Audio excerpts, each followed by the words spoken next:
What's behind the recent riots in the United Kingdom? Hello, I'm Anand Naidu, and this is The Heat.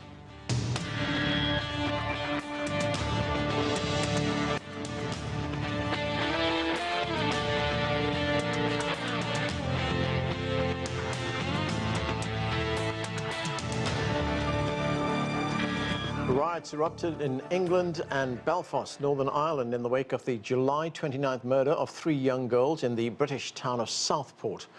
Seizing on false information posted on social media about the attackers' name, religion and migration status, far-right rioters set fire to cars, looted stores, harassed Muslims and attacked mosques and hotels housing asylum seekers. Around 1,000 people have been arrested, with about 500 charged with various offences. CGTN's Yolo Tahir joins us now from London. Great to have you with us, Yolo. What more can you tell us about the immediate causes behind these riots? What happened and why?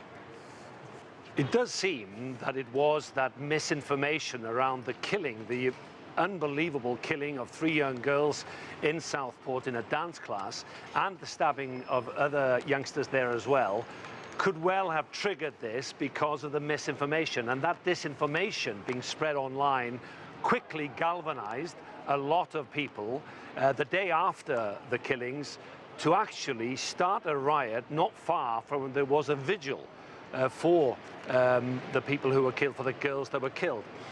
So there was almost an immediate reaction, even though, as it transcribes, the young man who's thought to be behind the killing was born in Britain. His parents came from Rwanda in Africa and believed to be a Christian family rather than a Muslim one. But almost immediately, the misinformation was spread so far and wide that across a week, 8 days, there were riots and violence and disorder and disturbances in more than 30 towns and cities, predominantly, as you said, in England, apart from Belfast in Northern Ireland. So we could basically break it down to, yes, there was vandalism, there was hooliganism, there was looting, there were chancers, and people who normally enjoy themselves in the middle of a riot, but there were other elements too. And that's why the Prime Minister, Keir Starmer, just in his new job since last month, he immediately called the rioters far-right thugs.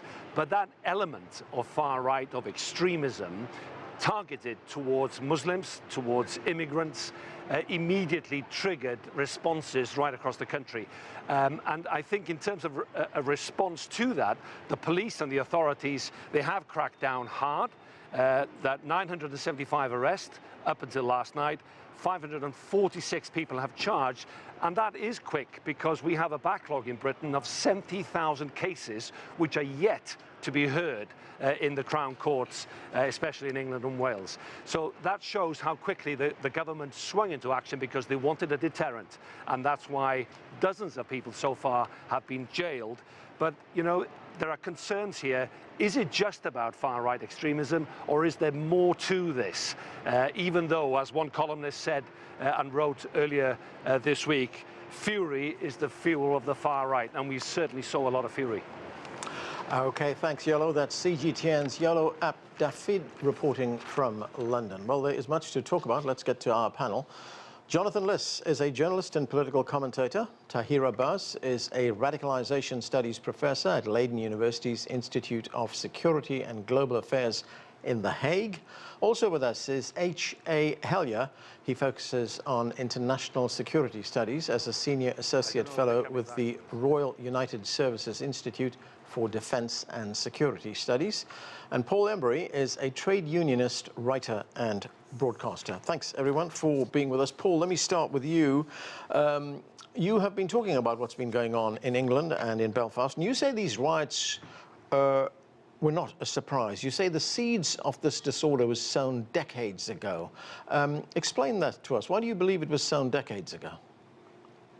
Well, look, first of all, I condemn the riots. I think the actions of the rioters were appalling and in some cases actually monstrous, and I'm quite happy to see some of them thrown in jail. But I think the idea that this came out of a clear blue sky or was simply the result of misinformation or disinformation in the wake of those terrible killings in Southport is just fanciful in the extreme. And I think anyone who draws those conclusions probably doesn't quite understand what's going on in some of our communities, because the truth is, in many communities across, particularly England, but other parts of Britain, there has been what I've described as a simmering resentment for many, many years over issues such as economic insecurity, over issues such as the levels of immigration, over concerns over a lack of integration, over crime and antisocial behaviour.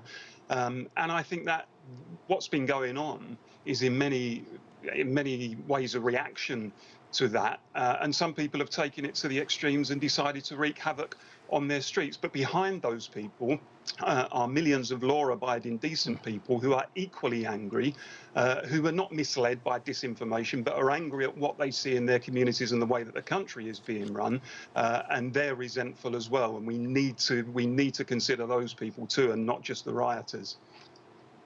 Right, Paul, shortly after these riots erupted, the Prime Minister, Keir Starmer, he addressed the country, and as our reporter pointed out, a relatively new Prime Minister, only been in office for just over a month. This is some of what he had to say. Let's listen. This is not protest. It is organised, violent thuggery, and it has no place on our streets or online. To those who feel targeted because of the colour of your skin or your faith, I know how frightening this must be. I want you to know that this violent mob do not represent our country, and we will bring them to justice. So, Paul, as you've made very clear, you don't support the violence that was used in these riots. But when the Prime Minister says the protesters' views are not the views of the majority of the country, is he correct? Well, he's correct in the sense that the people who are resorting to violence do not reflect the majority of people in this country, even those people who might happen to share their grievances. And the rioting has quite rightly been widely condemned. But where I'm disappointed with Keir Starmer is he seems to just be focusing on this idea that the far right have just suddenly kind of emerged out of nowhere and have decided to create all of this disorder on our streets. And he's talking constantly about misinformation, disinformation on social media and that kind of thing. And until he and the rest of the political class actually get to grips with the real issues, the real concerns, the real legitimate grievances that are bubbling away in our communities, many of our working class communities. And until he and the political class start confronting those issues and having a debate about them, they're really not going to solve this issue, and they're not going to ameliorate some of the burning resentment that exists in these places. H.A. Hellyer, the person who allegedly committed these murders of these three girls, he was falsely portrayed as being a Muslim immigrant. And, you know, this brought into focus the entire issue of immigration to the United Kingdom. There are people coming to the United Kingdom as migrants, as immigrants, as asylum seekers. And, you know, it's been weaponized by the protesters, as we've seen. I mean, to what extent is what we're seeing driven by this issue?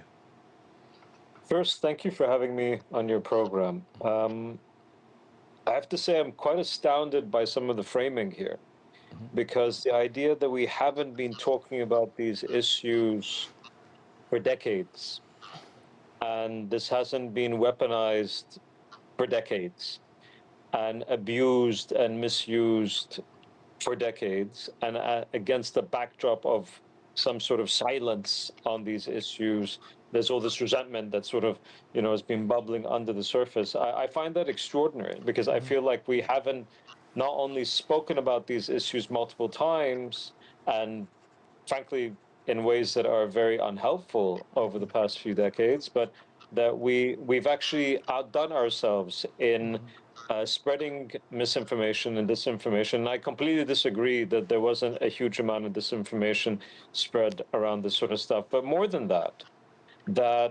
particularly over the past 20 years, and I would argue that it goes back considerably further than that, but particularly over the past 20 years, what we have seen is far right, and I do call them far right, discourse being mainstreamed. And what I mean by that is that if you looked at how people used to discuss, race and religious minorities in the late 90s, early 2000s, people had a little bit of embarrassment and shame about being utterly bigoted in public. They recognized that it was something that just wasn't acceptable to polite society and to respectable human beings. We've moved past that tremendously, where we have people like Douglas Murray and Goodwin and whatnot being utterly feted by the political class, especially on the right, and given massive platforms. And it means that the discourse and the language of the far right is no longer limited to that marginal kind of extreme, but that actually it's embedded within the mainstream of particularly the Conservative Party. But not only the Conservative Party, alas. You see that language, of course, being promoted tremendously in reform. Right. And you see it tolerated in many ways within the Labour Party. So, yeah, H.A. Hellyer, I just want to... Sorry, just let me finish. Yeah. I do think that it's important to make this point about the mainstreaming has been going on for years, Right. and that's what's led us to what happened yesterday, not economic inequity. Okay, Jonathan, one of the rallying cries that we've heard from the those opposing immigration is a call to control the borders. Now, you've posed a question. You've asked, I'm begging to know what right-wing commentators mean when they talk about controlling the borders. Put that question into context for us. I think it's completely legitimate to have a debate about mass immigration to this country, even though I am completely unashamedly pro-immigration and always will be. I think it is an untrammeled good for this country. It's obviously legitimate to debate that, and to debate the economic and social consequences of migration. But I don't see how it relates to this particular crime in Southport and what followed. We seem to be having a conversation entirely on the rioters' terms, whereby because some people on the right are offering apologies for those rioters, saying they have legitimate concerns, but those quote-unquote legitimate concerns are not a general debate about migration. They are in relation to something that did not happen, i.e. a migrant was not responsible for what happened in Southport. And we seem to be having this weird disconnect in this whole conversation where we're saying, well, they obviously have legitimate concerns about sort of mass migration, but that was not committed by the migrant. If we're having a conversation about sort of controlling the borders, is there a kind of plea to have a minority report style genetic screening of migrants to make sure that their children don't go on to commit crimes? Or is the suggestion that a child of white people could not possibly have committed this crime? We know both of those things to be completely ludicrous. And I also think it's really important to point out that even if this had been true, that it had been an asylum seeker, recently arrived in the UK, perhaps crossed on a small boat. Even if that person had been responsible for these crimes, it would in no way legitimize or excuse the violence that we have seen in this country since then. Right. Tahir Abbas, you recently wrote, and I'm quoting you here, you say, while there are hardcore neo-Nazis, far-right extremists and violent racist hooligans among them, there are also ordinary disaffected members of the public, unquote. And you went on to say that these individuals, angered by their economic situation, are blaming immigrants and minorities, specifically Muslims. Tell us more about that. Well, absolutely. I mean, I think my colleagues in this conversation have alluded to all sorts of historical issues that are very important to kind of reinforce here. So we're looking at economic problems. I mean, it's not all about economics, but there are certainly issues around social mobility that have effectively disappeared. There are issues of deindustrialization in the north. A lot of these skirmishes and these sort of rioting was carried out in the north of England, which has been dramatically left behind as part of a north-south division that has been going on for 40 years. Since the advent of neoliberalism. So we've got an economic problem, we've got a political problem in terms of the hollowing out of the center. We have extremes, if you like, across what used to be a two-party left-right divide. So the Reform Party has emerged from the extreme wing of the Conservative Party. And then we have independents who were largely made independent because of various issues within the Labour Party around particular kinds of local representation. And then there's this culture, the idea of culture. I mean, it was the ruling elites, the Conservatives, who were in power for 14 years, that talked about a culture war. What is this culture war? It's a figment of the imagination of the elites who present themselves as being able to provide solutions in terms of social and economic problems, but they don't really actually address root causes, root problems. Society has been polarized dramatically across these fronts, and there's no real solution. So the easy thing to do is to pick on immigrants and minorities. And when I talk about ordinary folks who join in these marches, a lot of them do have genuine grievances and gripes. And yes, it's a bit of a festival in some ways, but then what happens later is, of course, entirely unacceptable, and the default face of the law is met. So therefore, there are compounding factors which are historical and deeply structured, and they're difficult to shift. And Muslims, minorities, immigrants, easy scapegoats, very easy soft targets, unfortunately. Yeah, Paul Embery, Tahir, they're talking about a number of issues being involved here, economic, political, as well as cultural. I mean, we heard from the Prime Minister, Keir Starmer. He expressed his concern for those who feel targeted because of their colour. Well, let's listen to Saba Ahmed. She is a social worker living in England. This is what she had to say. When you're a person of colour, when you're Muslim, when you're a woman, you know, it doesn't come as a surprise when things like this happen. I'd say I was really scared. I could see straight off how that was going to escalate. So when we look at the protests on the streets, we see the counter-protesters on the streets as well. Is it, I mean, it's largely white men and brown men. We haven't talked about the race factor in this. To what extent does that play a role? Look, listening to that young woman, you can completely understand if she went through those experiences when the violence was taking place, why she would be upset. But I do want to come back on something that was said by one of the other guests. The idea that far-right ideology has been mainstreamed in Great Britain is complete and utter nonsense. And I believe that only somebody who was completely out of touch with their own country could draw that conclusion. The vast majority of citizens within this country are decent, tolerant people. By any measure, we are a much more tolerant nation than we once were. And actually, I think studies show that we are one of the most tolerant nations in Europe and across the world. What's happened is we have allowed a situation on immigration, for example, to get out of control. We've had something like 1.3 million arrivals within the last 2 years. That's putting enormous pressure on infrastructure, on public services, pressure on wages in certain industries and so on. It's testing social solidarity and cultural cohesion. And people have voted time and again in recent years to say, look, we want this reduced. We're not anti-immigration. Most of us are pro-immigration. We think it's a good thing.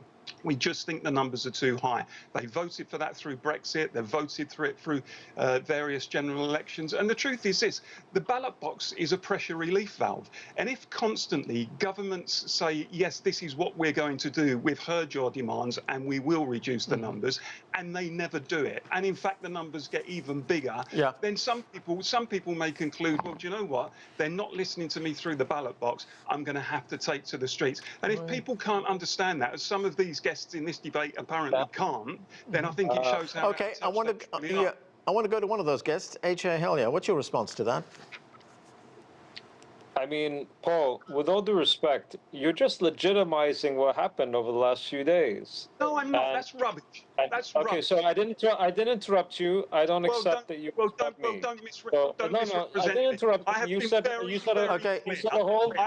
Paul, I'll give you a chance to respond. H.A. Hellyer, go ahead. I didn't interrupt you, Paul, even though I disagreed with a lot of what you said. I'd appreciate if you didn't interrupt me. Well, don't misrepresent me. Okay. Go ahead. Thank you very much. You can be quiet now. This is ridiculous. Of course, far-right ideology has been mainstreamed. I don't think you understand what I mean when I say that. I mean that it is now no longer part of the margins on the fringes of society, but that actually a lot of that discourse has become acceptable in the mainstream of our political life, particularly on the right within the Conservative Party, but not just there. That's what I mean when I say it is mainstreamed. I didn't say anything about the majority of the people of our country not being tolerant. That's also not, you don't need to try to conflate it with that. In terms of, understanding, this is what I mean when I say language becomes very, very careful here. You were talking about Brexit being the manifestation of people's anger when we were sold all sorts of ridiculous falsehoods that led to the Brexit vote in the first place. Okay, which is why today, as pollsters showed in the last 48 hours, a third of British voters would actually vote for Brexit, not more than that. For example, okay. I appreciate and completely support, by the way, trying to understand why people have gotten angry to the point where you find all of these people out on the streets behaving so badly. I do. It's important, Paul, how we say that, how we explain that, because the way that you put it, as somebody talking about their grievances and so on, I'm telling you this very honestly, and I'm trying to have an honest conversation with you. It sounds very much like legitimization. And okay, let me for you to clarify that, and thank you. All right, let's get a response from Paul. Go ahead, Paul, if you can be brief, please.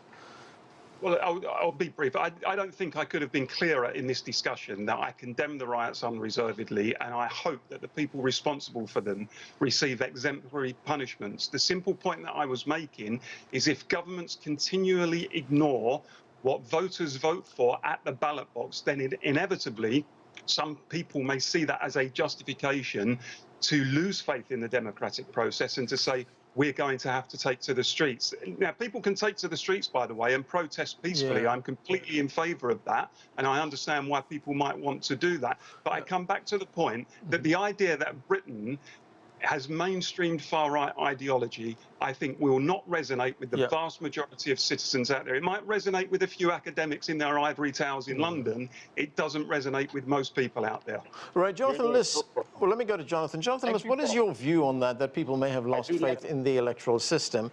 I mean, there's some other politicians in Britain. There's the politician Nigel Farage, who has been described as the far-right leader of the UK Reform Party. He blames the policing system in Britain as well. He says there's a two-tiered policing system, and the two tiers work on which colour is being policed at the time. So what do you make of it?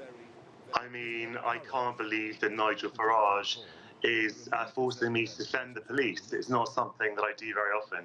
But if there is a two-tier policing system in this country, then most people who are not white will be able to explain very clearly that it is not favouring them. Obviously, white people are not stopped and searched by and large, whereas a lot of black people in their 40s or 50s, it might have happened to them dozens or indeed hundreds of times, to give a brief example. Nigel Farage, I mean, obviously he's a provocateur, he's a demagogue, but we just have had an election in this country. Right. He was elected to Parliament, that's fair enough. But he has 5 MPs in his party. To say that the majority, or anywhere near the majority of the British public, supports Nigel Farage or his incredibly divisive sectarian brand of politics is simply not true. The Labour Party won a landslide. Obviously, they didn't win a huge majority, or indeed a majority, of the popular vote, but under our system, they won a big landslide. One of the key things they promised was to scrap the inhuman Rwanda scheme that was the jewel in the crown, the last Conservative government, and to create a more humane asylum system where people who do come on small boats are eligible to enter the asylum processing system, which is the only way we're going to be able to get out of this crisis with the small boats. But I once again emphasise that is not what we are talking about right now, because that has nothing to do with what happened in Southport. What happened in Southport was a black British young man was guilty of was accused of a terrible, terrible crime. And as a result of online misinformation, racist and far-right people went out and committed unspeakable violence. Tahir, Abbas, one of the responses from the Prime Minister, Keir Starmer, he says he will cut down on migration numbers. Is that going to placate those who are unhappy with these policies? Migration, we've talked about it a lot. I mean, the Western European economies need migration. The problem is illegal migration and the system not being fit for its purpose. I mean, there's a £6 billion black hole in the UK immigration system that the Conservatives refuse to pay up. So this is not new. This has been going on for at least 20 plus years in terms of not being able to manage the system, partly because other European countries push migrants all the way out into the English Channel for their own localized concerns. But in itself, migration is a necessary component of a successful buoyant post-industrial economy, and that's very much needed. But it's managed migration that's the problem, and the problem is there is not enough investment in resources. And of course, this will assuage a particular body of the electorate, and of course, the Prime Minister is on sort of tricky territory. Only 20% of the voting population voted for the Labour Party in this recent election. So they may have a parliamentary majority, but an electoral majority is thin. So there are real issues there, but there are also political issues that get tied up into this. That's why migration, immigration is such a political issue. I mean, I think, again, the normalization of our discourses have tilted to the right quite considerably, which has meant that the mainstream overall has shifted to the right. British jobs for British workers. Who said that? Gordon Brown. Stop the boats. These were the placards used by the rioters, instigators, which is borrowing the language of Rishi Sunak as part of this whole thing that he was trying to do, etc. So there are some problems of normalization of right-leaning discourses, but there are genuine economic, political problems that require solutions that no government has really tackled for the last 25 years plus. Jonathan, very quickly, I've got less than a minute. What's next from the government? I mean, what does Keir Starmer need to do to demonstrate to the country that he's got a grip on what's going on? You know, I think that he's done pretty well, and that he has sort of called the far right out, which I think is very, very important. I don't think that Rishi Sunak would have done that, or his immediate predecessors either, because the Conservatives were desperate for the support of the far right. They're trying to placate reform, etc. So that's the first step done. Obviously, the government's not responsible for sentencing, but clearly ministers have been clear that there should be, the CPS should prioritise these people. So I think that the government has done well, but really now we just need a sense of calm and to focus on building the economy, which will ultimately help the situation as well. Okay, and that's where we have to leave it. Thanks to all of you for being with us. And that's it for this edition of The Heat. I'm Anand Naidu in Washington, D.C.